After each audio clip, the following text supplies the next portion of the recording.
Good morning, everyone. It's 11 o'clock on the fourth Friday of the month. It must be time for the Digital Learning Webinar. Hi, I'm Jim Pazinski, the Vice President for Digital Learning. We're so pleased you are here today. I really look forward to this time of the month every month as a way to bring our community together, share some ideas, share some support.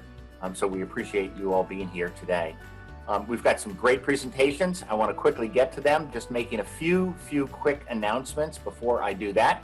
I won't go through all of these, but you can go to the DLI website, dli.northcarolina.edu, and we have a number of different resources for you and your colleagues with reference to remote learning.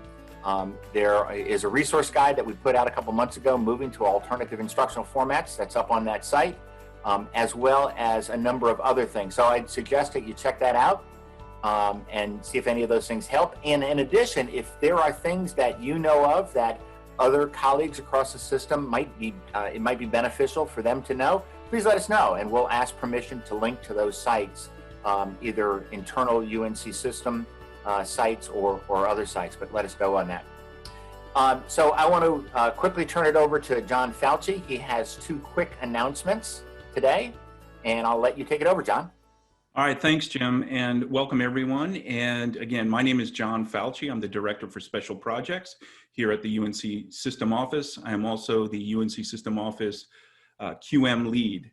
And I'm very excited about announcing and acknowledging the 2020 QM Award recipients within the UNC system. We have two of our QM colleagues, Beth Ann Tobey with NC State University and Dr. Rachel Brooks with NC Central University. Beth Ann received the QM Award for making a difference for students in the area of outstanding impact by an individual in higher education.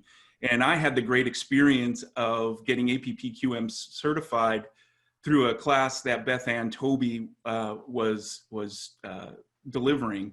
And so I know how effective and how great she is. So this award is just another way to show that. Same thing with Dr. Brooks. I get to work with Rachel on a daily, weekly basis, and she won the 2020 Director's Award for Exceptional Service representing higher education. And if you all know Rachel, she is the premier QM driver alongside with Enoch Park, does so many fantastic things for QM, and we just wanted to acknowledge you, but also recognize that these awards aren't given out very easily. If you think about it, there are only 8 awards given out internationally per year. And our UNC system QMers achieve 25% of those awards out of thousands and thousands of QM colleagues internationally. So we celebrate you and thank you for your achievements.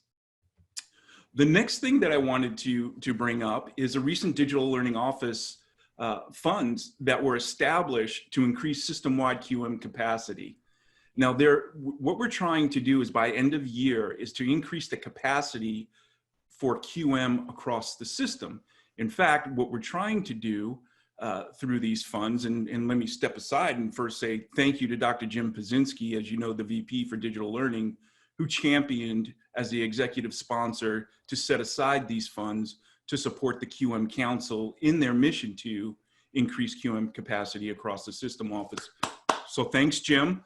There's going to be a prioritized allocation of these funds. What we're trying to do first is to establish at least 2 certified master reviewers at all of our institutions. And so priority will be given to faculty with 2 or more peer reviews. We also want to increase the certified peer reviewer pool across the system. And then the other priority is to increase course review manager certification. Now we have a limited amount of funds. We have a short time to expend these funds and get our faculty trained. But if you're interested in requesting funds, please send us an email to dli@northcarolina.edu. And the QM Council will review your request and select faculty to receive the prioritized funding. Now, there'll be more information coming out later today in a more formal QM faculty call for participation in training.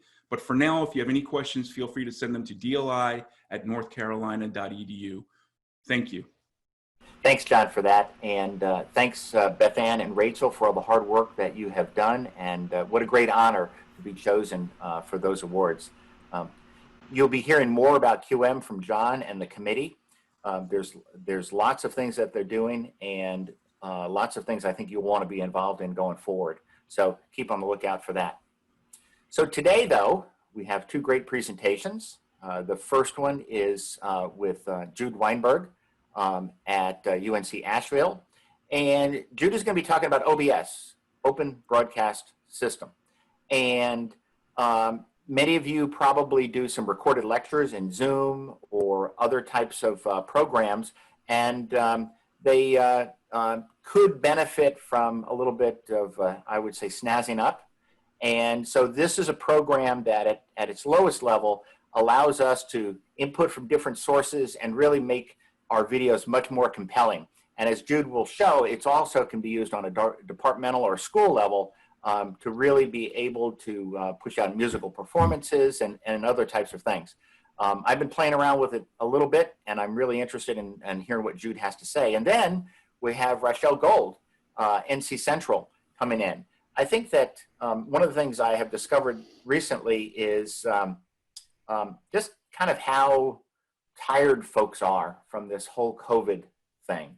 Even though we're not very far into the fall semester, it is almost like, you know, we've been through 2 or 3 semesters already. And one of the things that would really help, I think, is being more active and putting more fun in our life. And so one of the things Rochelle is going to do is to talk to us about how to put a little bit more fun into our classrooms, as well as get moving a little bit. So with that, I'm going to turn it over to Jude and allow him to talk to us about OBS. Okay, hello everyone. I thought before I got started with my presentation, I would just give you a quick example of how I can feed different sources from OBS into a program like Zoom.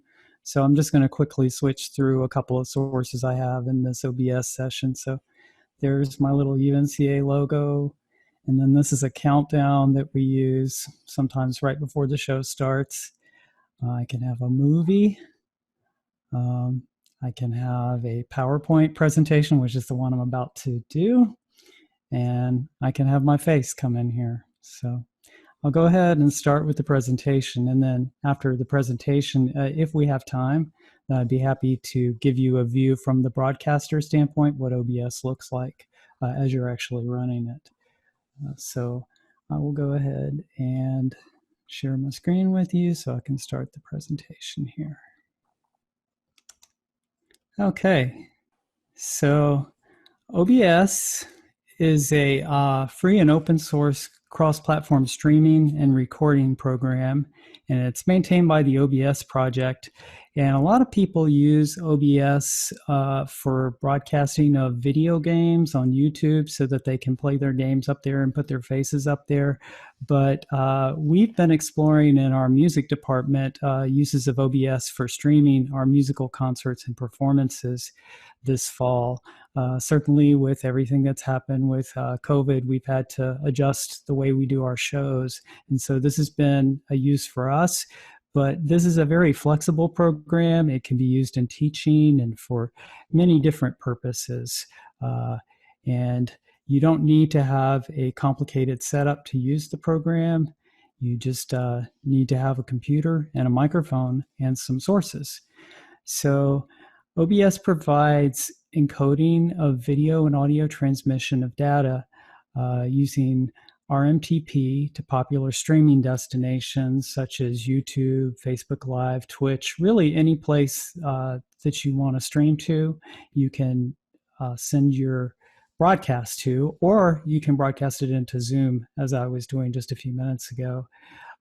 This is just a typical picture of an OBS window. This just happens to be our recording studios at school. Notice that I can put in text if I want to label things on my picture. So that makes it, all of these different things make it very flexible. OBS sessions are comprised of scenes and sources, and you can switch between these things. So over on the bottom left-hand side, you have a list of scenes that you can create, and you can switch between these scenes during a broadcast just by clicking on the different scenes. Then to the right of that, you have your sources, and every scene can contain a group of different sources. So you could have some text, you could have a movie, you could have a PowerPoint presentation, anything that you want to have as a source.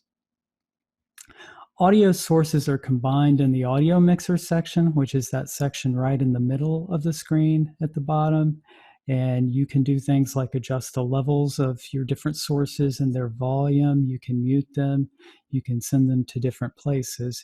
And audio sources, they can be this microphone that I'm talking into, but they can also be pre-recorded media, or it can be inter-app audio. So for example, if I'm running one program and I want to send the audio from that program into OBS, I can do that. When you actually go to broadcast, normally what you will do is you will put OBS into studio mode, which is that button in the bottom right corner. And when you put OBS into studio mode, then the window that is on the right-hand side is what you are actually streaming out to other people. And the window on the left-hand side is what you want to transition to next. So when you're ready to put the content of the left window into the streaming side, then you click on this little transition button in the middle, and then that will enable you to switch scenes. And you can make it so it's a quick cut, or you can do a transition. Right now I've got it set for 300 milliseconds transition between the scenes. And for streaming, when you want to start streaming, you hit this button over here that says start streaming, then you hit the button, then it says stop streaming, and that tells you that you're streaming. And you will see a little green light down here that tells you the health of your stream. So if your internet connection is good, then this should be a green light. And if that goes to yellow or orange, that means that your stream is kind of pushing the edge. And if it goes to red, that means you're dropping some frames. And so people on the other side are going to see some missing frames and some maybe erratic behavior. So this is just a way that you can keep an eye on the quality of your stream as you're broadcasting. When you want to stream, you can go to the options section of OBS and you can choose among different choices. So right now you can see in blue, I have highlighted YouTube, and YouTube is what we've been using for our Friday applied hour classes to stream those out to students at home. But we are also using Facebook Live for some of our public concerts. And then there is a site I wanted to mention because it's pretty interesting. It's Restream. And Restream will let you stream to multiple locations at the same time. So if you're interested in sending to multiple places, that's something worth opening up a Restream account. And the way it works is all of these different sites like YouTube, Facebook, Restream, if you go to the site, they will provide you with a stream key. And if you click this little Get Stream Key button, that takes you into that site if you're logged into your account, and you get a stream key, and then you cut and paste that stream key into this little box here, and that's how OBS is able to know where to send your stream. Different streaming platforms can be made either public or private, depending on the one. With YouTube, you can make it public, private, or unlisted. We're using unlisted for our concerts on Friday because they're classes, and so we can't put those out publicly to everyone to view. But for our Facebook concerts, those are normally made public. Twitch is a really nice streaming site. It's used by a lot of video gamers, and we're thinking of using that as well, but it's a strictly public stream, so only good for that application. Some people have wondered about using OBS to Zoom to make Zoom a little fancier. So yes, you can do that, and you can take your OBS session and send it into Zoom. The way you do that is in the OBS program window that we're looking at right here. You go to the graphic user interface and you select Start Virtual Camera. And Start Virtual Camera will send your OBS view into your Zoom window. And in Zoom, you have to do the same thing. So when you go to choose your video sources in Zoom, when you click on the up arrow next to stop video and you choose your video sources, instead of me using my FaceTime camera like I normally would if I was just having a typical Zoom call, I switch this over to OBS virtual camera. And when I do that, then and I enable the virtual camera in OBS, that will broadcast that into my Zoom meeting window. One thing to keep in mind if you are using Zoom is that the audio quality is less than ideal for music. There are some options to improve it. One of those is to enable what's called original sound. And so I would click on this button that says turn on original sound, and that eliminates some of the data compression artifacts that Zoom uses to reduce background noise when you're having a Zoom call. But it's a little bit better for music. There are more preferences you have to set in the preference window. So if people have questions about that, I can talk about that more. But that is the original sound is the component that you need to enable in order to improve the sound quality for music. So in our music department, we are using OBS for streaming of our musical shows. And we had several goals when we did this. We wanted to be able to have a small live audience present, but also to be able to provide a live stream to all the students that are working at watching at home. And we also wanted to be able to make a sound and video recording of the concert. So I want to show you here on this window, you'll see in the bottom right corner below the Start Streaming button, there is a Start Recording button.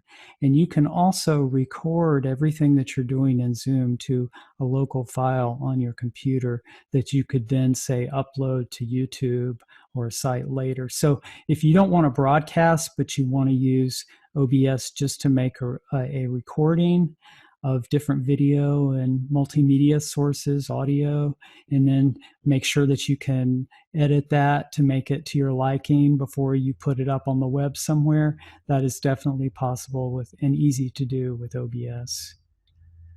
So with our concerts for our scenes, we had some different types of scenes we wanted to have. We wanted to have a pre-show visual. We wanted to have a countdown right before the show starts.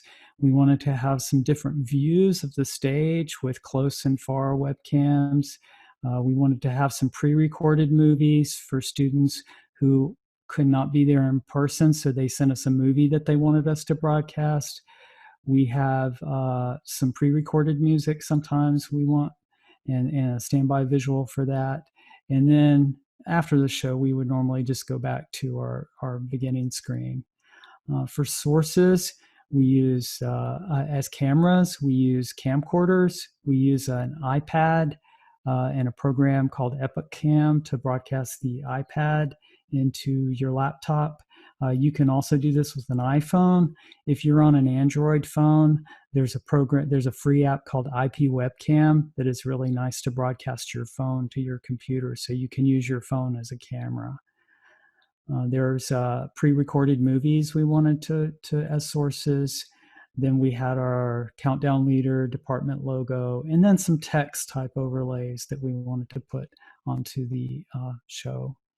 And then for our audio sources, that's probably the thing that is the most complicated, but this is just for our setup. If you're just using OBS for doing podcasting or typical kind of teaching things, you wouldn't need all these tools. In fact, if you look at this picture of all the things we're using in our concert hall, the only one that is really essential to OBS is the one in the bottom right corner, which is OBS Studio. We are feeding with this little green arrow here, we're feeding two signals of audio, a left channel and a right channel into OBS. So that left channel and right channel are going into OBS Studio, and then we're broadcasting that out over the web. Everything else, all of this mixing that's going on, is mainly for the concert hall and also so that we can make a quality recording of the show. So you can choose an OBS to stream or record at different quality levels. And as you increase the kilobits per second of the stream, you'll get a better quality picture. My general advice to this is that you make your live stream rate much lower than your recording rate, because for the live stream, there's going to be people watching who may not be able to handle very high level of high bandwidth of streaming. So for your recording, you can make that much higher and higher quality. We're using 1080p video for the recording. We're using 720p video for the live stream.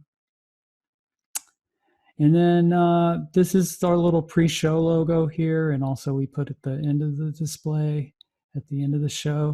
This is a countdown leader here.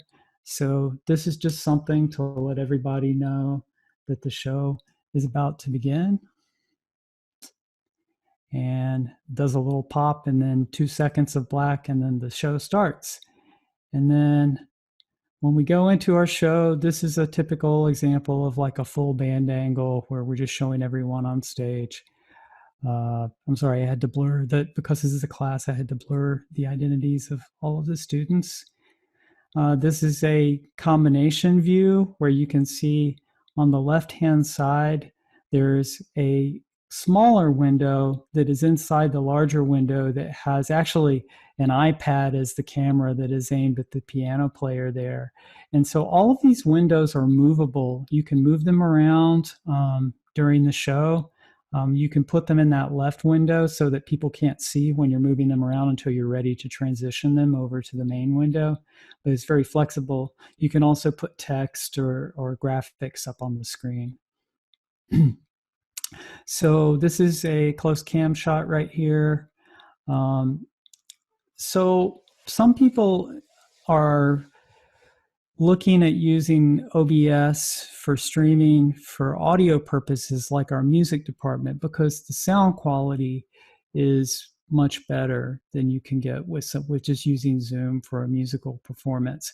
But there's a lot of other advantages that I just wanted to summarize. The ability to have multiple video sources and graphic overlays, the ability to transition between scenes, the ability to have different sources and to be able to record these and to broadcast these. The potential to reach a larger audience if you're streaming to a site like YouTube or Twitch or Facebook, whereas with Zoom, you're normally using that more for teleconferencing or webinar type applications where it's a more limited group of people who would be watching. If you're interested in finding out more about OBS, my recommendation would be you go first to the OBS project, which is the group that is providing all of this free software and education about how to use it on their site. If you click on the help link in the top right corner, that will take you to some pages where there's tutorials and various links to people using OBS Studio. So that's what I have for the presentation part of. I thought it would be nice if we have time to show you a little bit of the program itself. So I'm going to close my PowerPoint here. And if we have time, Jim and John, I was thinking I would just show you a little bit of the program. That'd be great, Jude. Go ahead. Okay, great. So I'm going to share screen again, but this time I'm going to share the OBS Studio window itself instead of the PowerPoint. So in this window here that I'm sharing, you can see this is my OBS Studio window. And I can click between the different sources in here. There's my logo. There's my countdown. Here's my movie. So I thought I would show you this as an example of how you can modify things. You can put in text. You can put in graphics. So say, for example, there's a surround sound microphone right there. I can put in GIFs or animations. I can put in a face. If I wanted to, say this was something where I was giving a talk and I wanted to put a little face of myself in there, I could add my face into the corner. Oh, it's kind of blacked out right now because I've got a filter on there. But there's a lot of different things you could do to modify it. You can also, here, I'll put a couple of faces up here in the microphone. I can move these around if I want to, so anything can be changed or edited. Then I can have my PowerPoint in here if I wanted to do a PowerPoint presentation or just my face. So those are some of the things that you can do with this. I guess at this point, I would just open it up to any questions that people have.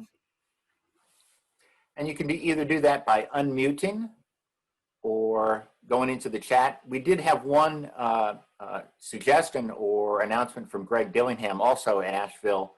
And Greg, you may want to come on. He says Zoom just announced a high definition audio feature. So I'm wondering if that would take the place of this turn on original sound, et cetera, or whether or not it matters at all. Hi, Jim. It does. It basically removes the audio compression, and it allows for a higher frequency and lower frequency. So it introduces more of the original sound that's there as opposed to just human voice frequencies. Unfortunately, like most of the stuff Zoom is releasing this upcoming month, it requires 5.3 version of Zoom. But it's a significant difference for those people that have the ears to hear it. And it's now available to anybody once the administrator for the account approves it for all the licenses. Great, thanks for that, John. And we do have another a question from John Henry, and he asks cost. So Jude, since it's open source, is there a cost? No, it's absolutely free. You can just go to the OBS project link and you can download it directly from there, and it's compatible with Windows or Mac or Linux, so whatever operating system you're using. And I did want to mention that there are a number of plugins or add-ons that you can use with OBS. So for example, when I was using the OBS virtual camera to go from OBS into Zoom, there was a little plugin that I had to download and install so that I could use that. So Jude, one question is, let's see, is OBS a pretty stable piece of software? For the most part, yes, but I did have a situation happen a few weeks ago where I opened up OBS and it crashed, and every time I would open up the program, it would crash. And so there is a feature in OBS which I would highly recommend that you use, and that is in the OBS window. Oh, okay, you may not be able to see this, but there is up at the top, there is a profile and scene collection, and you can export your profiles and export your scene collections as files that can go onto your computer. And those are good. It's good to export a copy of those and have them on your computer so that if OBS did get corrupted or crash, you can start it with a clean slate, reinstall the program, and then upload your scenes and sources that you worked so hard creating without losing those things. But for the most part, we haven't had too many problems with it. Right. It's been going okay at our shows. So Jude, will you agree that OBS is kind of on a continuum? At one end, it could be really, really complex and have lots and lots of capabilities, especially for the performances and things. But then there is probably a less steep learning curve if you want to just experiment and do some small things within Zoom or within a class. Because I guess as a neophyte in this, I would be concerned that, wow, this is really a steep learning curve.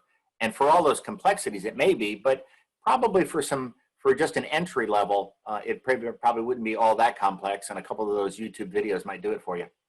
No, and in fact, if you can see in my window right now, I just put my presentation in a little face cam here that I can move around. So that might be a really basic application somebody might want to do, is they might want to do a PowerPoint presentation and put their face in there while they're talking, so that people can see their mouth move and their lips moving, while they're actually doing the presentation. And you can turn all of these things on and off as you want to. So yeah, definitely, I would agree with that. Good. Other questions? Yeah, I had a quick question. So I see that it's a software that can do multiple things. Is it able to allow you, I guess what I'm trying to ask, on the fly, add I see that you can add that graphic, but what if I ran into a situation where I needed to add a new graphic and I hadn't done it previous to this presentation? Will it allow me to adapt something and add it in as it's still recording and doing all that type of stuff in the background? Yes, actually, you can do that. And the key to doing that is, if you look in this window, if you put it in studio mode, then the window that is over on so I could be, my studio mode is showing what's actually going out on the right side, but the stuff on the left, nobody else sees. So I can come over here with this stuff that is on the left, and I can enable or disable different visuals and scenes, or move things around. Like if I wanted to move this window on the left around, nobody's going to see that until I'm ready. And when I hit transition, then that will go over there to the right window, and then everybody will be able to see that. So basically you're saying that you could be on the left-hand side doing that graphic, and then when it's ready, hit transition and it goes over. Exactly. That's correct. Jeff, thanks for that question. Any others before we move on? Jeff, would you say that, or Jude, sorry, would you say that this would be conducive to having a multi-display setup in order to manage your sources and your outputs and what's being broadcast? Would it be? Could you repeat that question again? Yeah. Would you suggest like a multi-display setup to be able to manage your sources and your broadcast and all the different features, or is it conducive to a single display? I'm just trying to determine. Well, something. It's funny. I actually am just using a single display today for simplicity here. So I've got my Zoom window and my OBS window and my PowerPoint window all on the same screen. So it is doable, but yes, having a second display is definitely nice, because then you could have your OBS just on its own dedicated screen, and or your Zoom on a dedicated screen. I think that's preferable if you have a couple of monitors. Okay, make things nicer, but it's not essential. Kind of a follow-up question to that. Say I have multiple camera sources. I'm not going to be able to see multiple camera sources within OBS. I'd have to have that coming in probably through a side mixer, you would say? No, actually, you can have all those different camera sources in OBS and see them all at the same time. You have in a particular scene, it can be comprised of different sources. And so within a scene, you could have, for example, at our music department shows, we'll usually have a camera that fills the whole screen that is like the wide cam. And then we might have a couple of smaller windows that are in that picture of like close-up cameras on different musicians and instrumentalists. And you can see all of those at the same time. You can resize them. You can make them larger, smaller, and move them around. So this is very flexible with the video component. Very good. The audio component is a little bit more, takes a little more finessing to use. It's not quite as sophisticated as the video is, but you can still have multiple audio sources. Well, let's hold the rest of the questions for Jude until the end so we can get to Rochelle now and get our kinetic energy up. Jude, that was great. It inspires me to learn more and utilize OBS. Maybe we'll use it for this broadcast going forward, especially that countdown clock. Maybe we can borrow that from you. but thank you so much. That was very interesting. So Thank you. Michelle, let's turn it over to you. Thank you. Yes, I am happy, excited, motivated to be here. Audio is awesome. Great. So the premise for today's class is motivated by this very entertaining small book, Juggling for the Complete Klutz. And this book, the author, John Cassidy, he discloses that he was born as a humble, this book was born as a humble lesson plan for sophomore English class in Mountain View High School, when he was a student teacher losing his daily battle for the, quote, wandering attention spans of his students.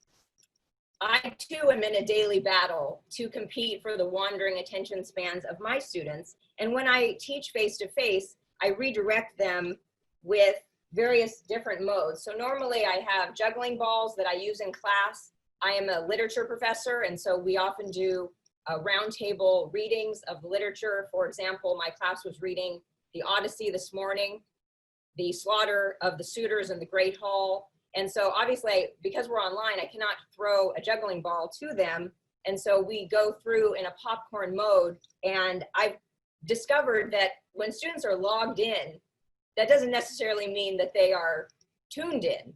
And so I've created a mode of, I'll call on 2 people at the same time, hoping that at least one of my students is actively listening so that I can engage. As I said, today we were reading this very gruesome but awesome revenge scene from the Odyssey.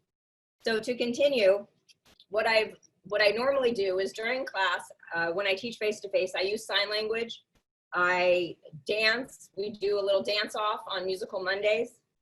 I try to use gestures with my hands because I know that some students are auditory learners and kinesthetic learners and visual learners.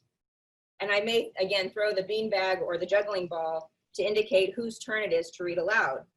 Inspired by Cassidy's dilemma and his solution, I'm innovating this semester with how I incorporate kinetic learning to engage my students, or at the very least to entertain them, so that as they learn remotely.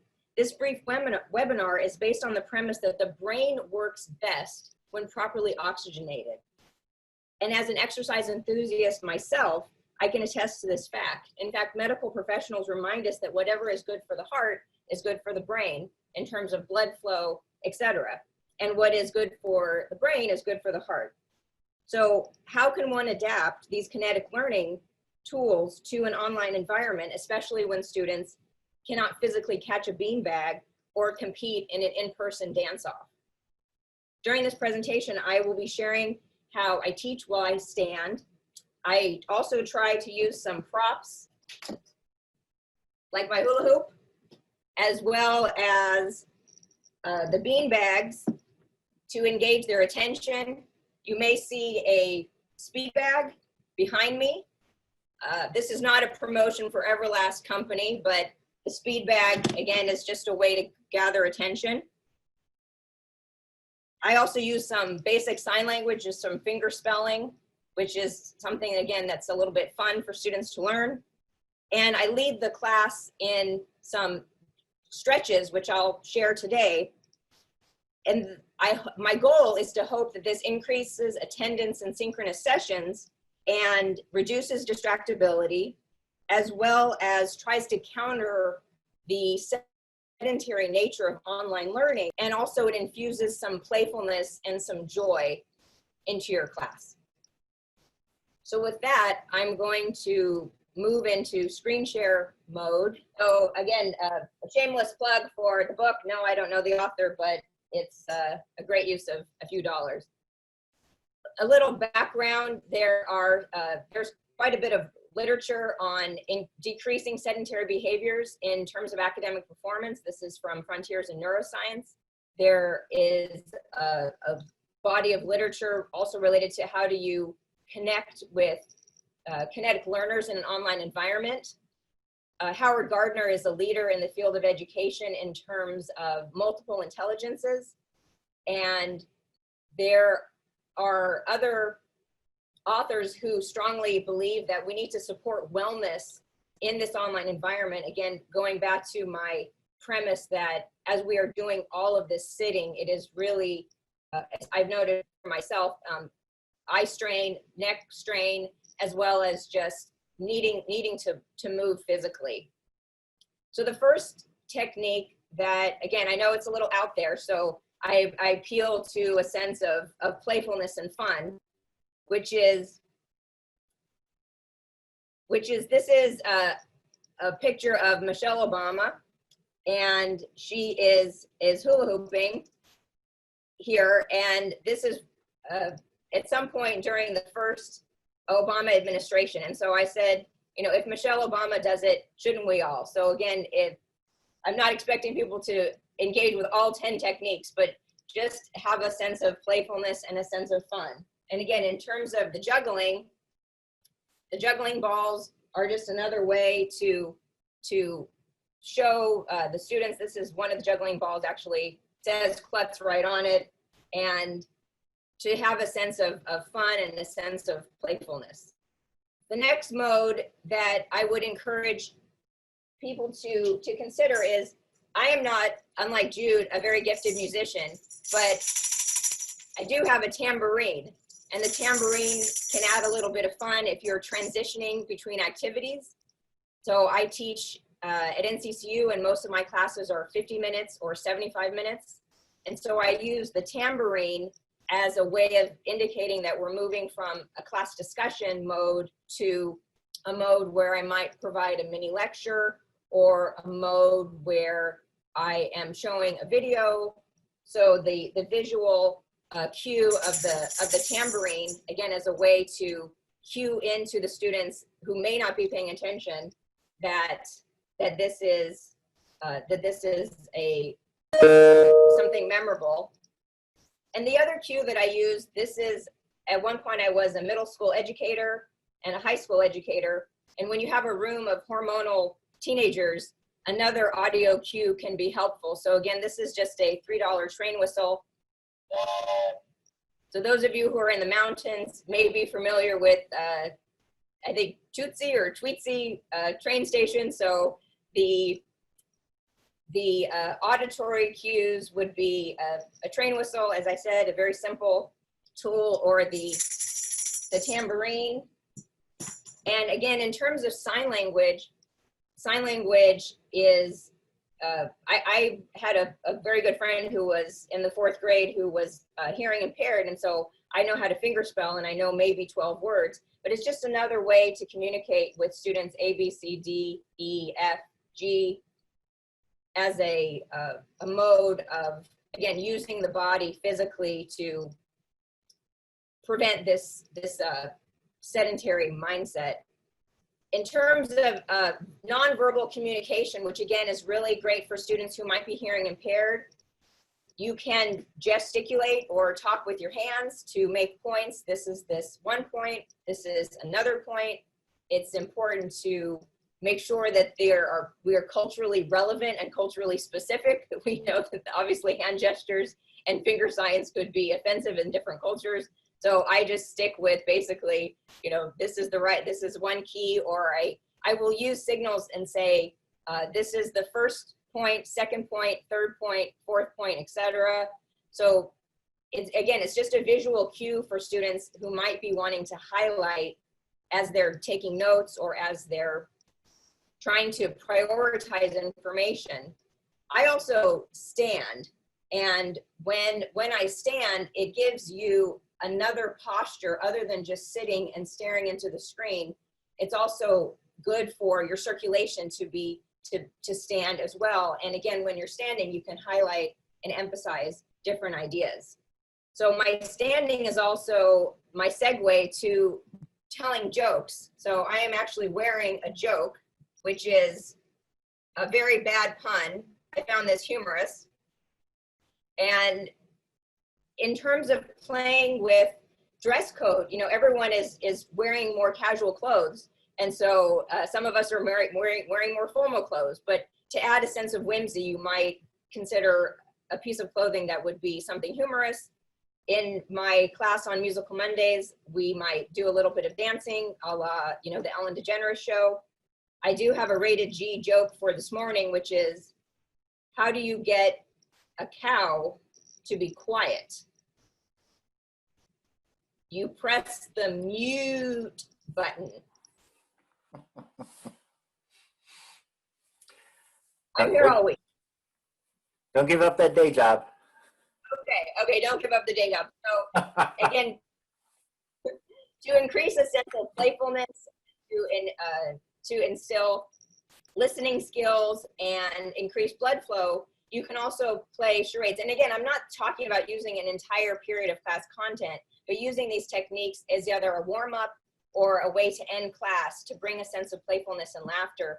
And so what's really a fantastic feature about Zoom is that you can send a private message to the student who will be performing the charade about what the scene is or whatever they're supposed to act out or perform, and then no one else will see it. And again, this was actually introduced to me by my boxing coach when we were having a particular Zoom class that we just gone some major milestone in terms of pandemic deaths in the United States and in the world, and we were feeling a little low. And we played charades just as a way to lift people's spirits up a bit.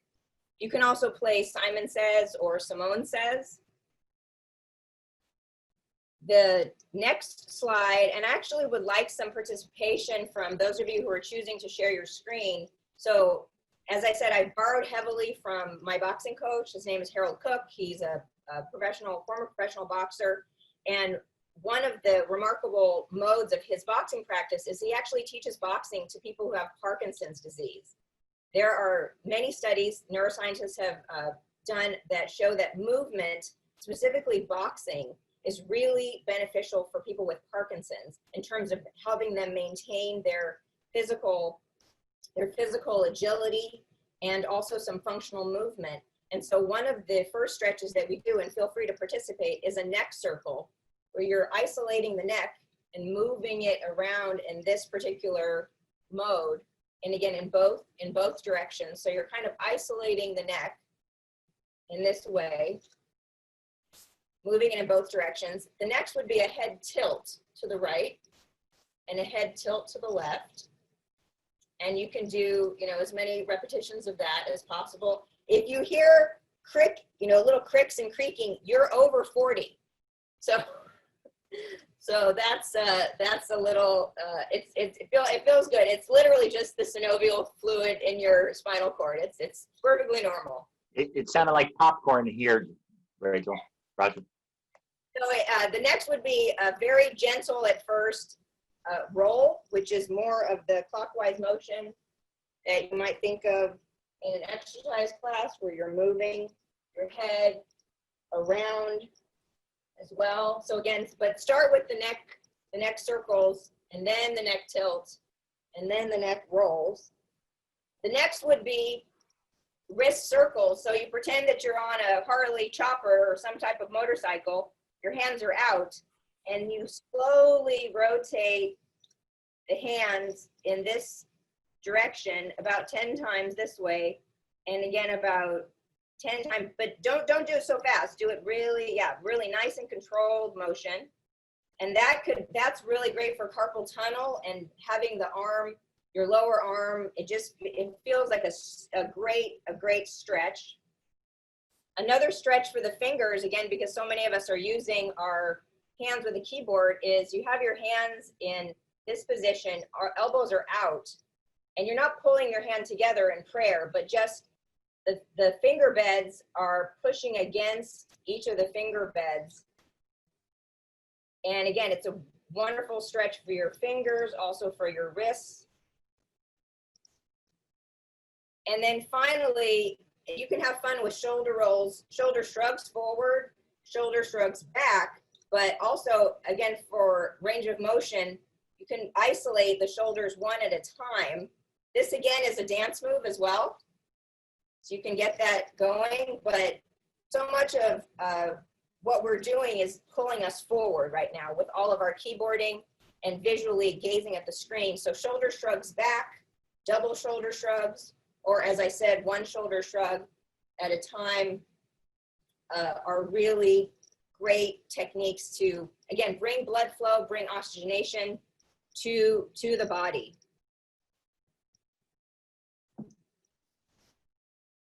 Consider having a themed day. I am teaching synchronously 2 days a week, so we have musical Mondays or melodious Mondays, as well as I'm wearing some parrot earrings. I don't know if they'll come in on the camera, but just something for playfulness, whimsical Wednesdays or wacky Wednesdays. And then on Fridays, festive Friday, so I'll tell the students, wear a hat, wear a scarf, show us some funny colored socks, just as a way to bring playfulness into the classroom. And I wanted to close today with this little bit of an homage to Ruth Bader Ginsburg and to Larry Adler, who are wise heroines of mine, heroes and heroines of mine. Larry Adler brought the harmonica into the concert stage. He was a profound innovator. The harmonica had been dismissed as an instrument that is more for children and not taken very seriously. And Larry Adler famously said, better to be a lonely individualist than a contented, oh, I have a typo there, contented conformist. So even though some of the techniques I'm bringing to you today are a little bit whimsical, a little bit wacky, they'll take you out of your comfort zone, this is another way of connecting to our students in this online environment. And there is so much news about, obviously, in terms of my campus as an HBCU, the dangers about driving while black or brown or just existing while black or brown. And that sits heavily on my students at Central, but also just all of this news that we're getting about COVID numbers. And so I'm not presenting today as a way of being unaware of all of the tragedies that surround us, but that we need to address our mental health and our physical wellness while we teach. And so I love this image of Ruth Bader Ginsburg as a boxer. And she says, when I'm sometimes asked, will there be enough women on the Supreme Court? And I say, when there are 9, people are shocked. But there had been 9 men and nobody ever raised a question about that. And as I said, I bring this to the fore as a way of having Ruth Bader Ginsburg as an innovator be a scion of motivation to us that we can innovate in small ways in our classrooms and be creative about the way that we're trying to get our students to sit up and to pay attention, and again, to oxygenate the body. So with that, I'm happy to answer questions or. Great, thank you, Rochelle. So I guess, a question I would have, and I want to be careful because I don't know many faculty members that have a speed bag in their home office, nor a boxing coach. So, but how have your students responded to this? Because this is a little bit different than I think what they expect or they have with most faculty members. So what's their been? Do they get into it? What's their response? It's been very favorable. The students in general would much prefer that we were in person. And while I can't bring my speed bag into the classroom, they, in general, this semester, when I have the whistle or when I show the juggling balls, I'll notice that a few more students' screens will be sharing video, or that it will be a cue, especially with the tambourine seems to be really popular. The hula hooping was a little bit of a disaster the first time I tried it because I didn't gauge the height of my table that I keep by my desk with my papers with the hula hoop. So they were able to laugh at me because I hula hooped for a few seconds and then there was this kind of chaos of papers flying off the desk. So I would say that they've been reacting very favorably. There hasn't been a love of my musical Monday selections. I started with Gloria Gaynor, I Will Survive, to introduce them to disco music. And that was not as well received as I would have hoped. But a most underrated genre, I must say. Exactly. If you're feeling a little low, there's nothing like little Gloria Gaynor and I Will Survive to cheer you up. So they seem very by the juggling balls. The hula hooping again was a place for me to feel humble and for them to laugh at me a little bit. But as I said, the auditory cues seem to be really the most significant, and they are participating with the stretching. That is where the students have said, oh yeah, I have been sitting for a while. So yeah, these hand stretches and these neck stretches, that feels good. Outstanding. Well, I saw a couple of people getting into this. I know I enjoyed that. I'm glad I have my Gatorade right here. That was quite the workout that you provided for us today. I think I'm gonna have to keep that up in COVID quarantine. Well, and the boys in the class, or the young men in the class, they've been very impressed with the speed back. So that, again, it seems like I don't want to be too gendered in my responses, but the fact that I've been boxing for 10 years and I'm a martial artist, that's been another way. They don't think, oh, a literature professor, you just sit and read books. So that it's probably made more interest, that they would be interested in tuning in a little bit, because I've been trying to surprise them with breaking some stereotypes about what a teacher might be interested in. Outstanding. Well, we're getting close to time. Any other burning questions for Rochelle or Jude before we go? John, if you could put up the final slides. So just kind of a reminder here. First off, we have recorded this. We'll do a little bit of light editing and put it up on the DLI.northcarolina.edu website. On the top tab, there's a one that says webinars. And so we put up there because we did have a question in the chat on where these would be. So they'll be up there. And John has already gotten together some really great presentations going on in October and November. A number of you all, as well as your provosts, have asked for more around online assessment. People seem to be struggling with, we're on Zoom calls. Yeah, we can have some heavily proctored kind of assessments, but are there other alternatives? So we have a really good presentation coming up in October on that. In November, we have some more exciting news, and the folks from UNC Charlotte are going to be talking about how they're using adaptive learning. We will have a special DLI webinar in the not too distant future on adaptive learning, because we've got a project going on at the system office that is creating 6 adaptive learning courses, 3 in chemistry, 3 in engineering. But we're going to be talking in November with the folks at Charlotte. And then we have some folks from NC State University talking about student focus and engagement. Similar to Rochelle, how do you really engage students in these online environments? So as we always say, if you have suggestions or requests for presentations to be made, please email John or I or the DLI.northcarolina.edu email address. Or if you have things you'd like to share yourself, please chat with us. We'd love to feature you, your institution, and your colleagues in the DLI webinar. So we're 2 minutes over, so we're going to end right now, and we hope you have a good rest of the day, a great weekend, and survive this COVID situation that we're all in. Thanks, everyone. Thank you. Thank you, Rochelle. Thank you, Jude. Thank you, everyone. Thank you, Jim. Thank you, John. Thanks, y'all.